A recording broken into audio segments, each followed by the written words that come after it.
హీరోలను అభిమానులు ఎంతో ప్రేమగా ఆప్యాయంగా కొన్ని పేర్లతో పిలుచుకుంటారు.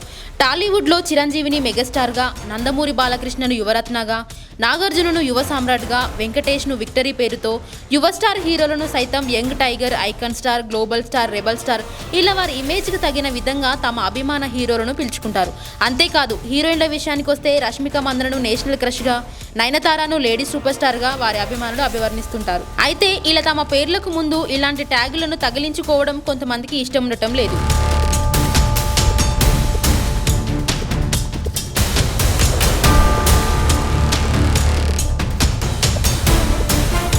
ఇటీవల కథానాయకుడు కమల్ హాసన్ తన పేరుకు ముందు ఉలగ నయాగన్ అనే ట్యాగుతో ఇక నుంచి ఎవరు పిలవకూడదని మీడియాతో పాటు అభిమానులకు కూడా ఉలగ నయాగన్ అని పిలవడం ఆపేయాలని, కేవలం కమల్ హాసన్ అనే పిలుపులోనే అందరి ఆత్మీయత ఉంటుందని అధికారికంగా ఓ ప్రకటన విడుదల చేశారు. అలాగే అజిత్ కూడా తన పేరుకు ముందున్న కాదల్ మన్ననన్ అనే పేరును తనకు ఇబ్బందిగా ఉందని, అభిమానులతో పాటు సినీ పరిశ్రమ, మీడియాలో ఎవరు కూడా ఇక నుంచి తన పేరుకు ముందు ఆ పదంతో పిలవకూడదని విజ్ఞప్తి చేస్తూ ఓ ప్రెస్ మీట్ ను విడుదల చేశారు.